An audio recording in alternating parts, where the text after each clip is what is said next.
పేరే సుందరం కంటి ముందే నందనం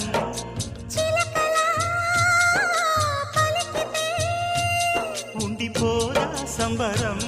గుండె కాదా మందిరం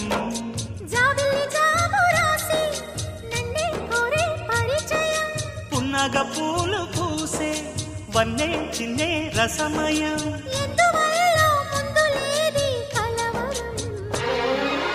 అగిరి పడిన పెదవికేంటి అర్థం అడుగుతాని